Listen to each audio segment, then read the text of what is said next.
Oke, kita balik lagi nih. Hari ini kita bakal bedah sesuatu yang penting banget buat kita semua, motivasi. Berdasarkan karya keren dari Dan Ariely, kita akan lihat ulang semua yang kita kira kita tahu soal apa sih yang sebenarnya bikin kita semangat. Coba deh bayangin ini. Gimana kalau ternyata pizza gratis itu lebih ampuh buat nyemangatin tim kamu daripada bonus duit? Kedengerannya aneh ya? Tapi pertanyaan inilah inti dari semua yang akan kita bahas. Kita akan bongkar kekuatan-kekuatan yang kadang nggak masuk akal, tapi justru itulah yang membentuk motivasi kita. Udah dari dulu banget, cara kita mandang pekerjaan itu simpel banget. Sebagian besar karena pemikiran orang seperti Adam Smith dengan idenya soal pabrik jarum. Jadi idenya tuh gini, kerjaan dipecah-pecah jadi super kecil, super spesialis, biar efisien. Motivasinya? Ya cuma duit, semuanya serba transaksional. Tapi, apa jangan-jangan model ini kelupaan sesuatu yang paling penting dari sifat manusia? Sesuatu soal makna? Oke, sekarang coba kita lihat dari sisi sebaliknya. Kalau kita belum tahu cara bikin orang semangat, gimana cara ngehancurin semangat? Ternyata gampang banget dan ada eksperimen pakai Lego yang nunjukin ini dengan jelas banget. Jadi gini, ada dua kelompok. Dua-duanya disuruh ngerakit Lego dan bayarannya makin lama makin kecil. Tapi ada satu beda penting. Kelompok pertama, hasil kerja mereka disimpan baik-baik. Kelompok kedua, yang disebut kondisi Sisyphus, harus lihat hasil kerja keras mereka langsung dibongkar lagi di depan mata mereka.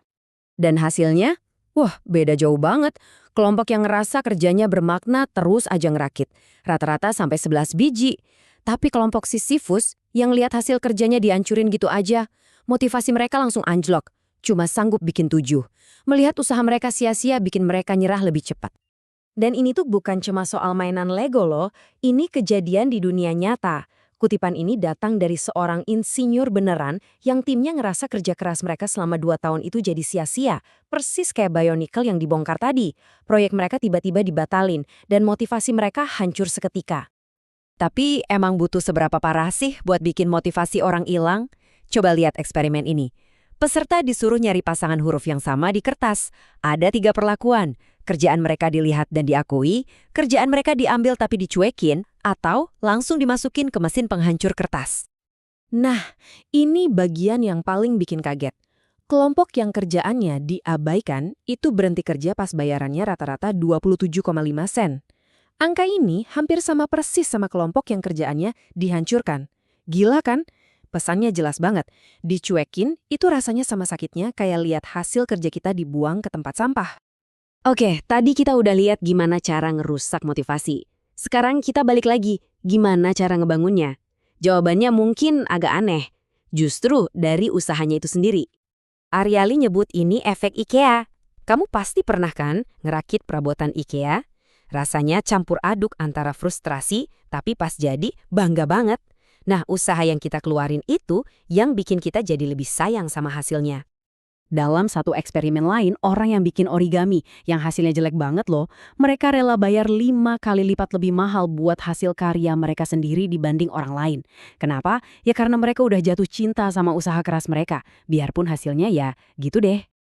Dan yang lebih gila lagi, pas instruksinya dibikin lebih susah, dan hasil origaminya jadi makin jelek, mereka malah jadi makin sayang sama hasil karyanya. Ini bukti nyata. Makin besar usaha, makin besar juga rasa cinta kita sama pekerjaan itu. Jadi, kalau usaha itu penting, terus gimana dong soal hadiah atau imbalan? Nah, ada satu eksperimen keren di pabrik Intel yang nguji 3 insentif paling umum. Yuk, kita lihat hasilnya. Oke, jadi ada 4 grup pekerja. Grup pertama dijanjiin bonus duit. Grup kedua, voucher pizza gratis. Grup ketiga, cuma pujian, kerja bagus, lewat SMS dari bos. Dan yang terakhir ya, nggak dapat apa-apa. Menurut kamu, mana yang paling ngefek? Di hari pertama, ternyata ketiganya berhasil naikin produktivitas. Tapi, yang bikin kaget, pizza dan pujian ternyata sedikit lebih unggul dari bonus duit. Pizza naikin produktivitas 6,7%, pujian 6,6%, sementara duit cuma 4,9%. Tapi, itu kan baru hari pertama. Kejutan yang sebenarnya baru muncul di hari kedua, pas semua bonus itu udah nggak ditawarin lagi. Disinilah kita bisa lihat efek jangka panjangnya. Disinilah plot twistnya. Kelompok yang kemarin dapat bonus duit, performa mereka malah anjlok. Turun 13,2%, bahkan lebih jelek dari kelompok yang nggak dapat apa-apa. Ternyata bonus uang malah bikin efek negatif jangka panjang. Sementara kelompok pizza dan pujian, ya mereka balik lagi ke performa normal, nggak ada efek sampingnya. Semua eksperimen ini, dari Lego sampai pizza, sebenarnya nunjukin satu hal yang sama. Motivasi kita itu bukan cuma soal dapat untung sesaat. Ini jauh lebih dalam, nyambung ke kebutuhan paling mendasar kita sebagai manusia. Ada yang namanya keabadian simbolis.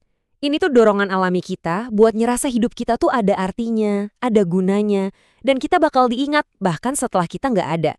Entah itu lewat karya kita, anak-anak kita, atau warisan yang kita tinggalin. Kita pengen ninggalin jejak. Jadi motivasi sejati itu bukan kayak rebutan kue, di mana kalau satu orang dapat yang lain jadi rugi. Justru sebaliknya, ini kayak kue yang bisa makin besar. Dan bahan-bahannya ya ini, pengakuan, koneksi, rasa menciptakan sesuatu, rasa ada kemajuan dan keyakinan kalau kerjaan kita itu penting. Dan pada akhirnya, ini semua nyambung ke pelajaran yang dalam banget dari Viktor Frankl, seorang penyintas kamp konsentrasi.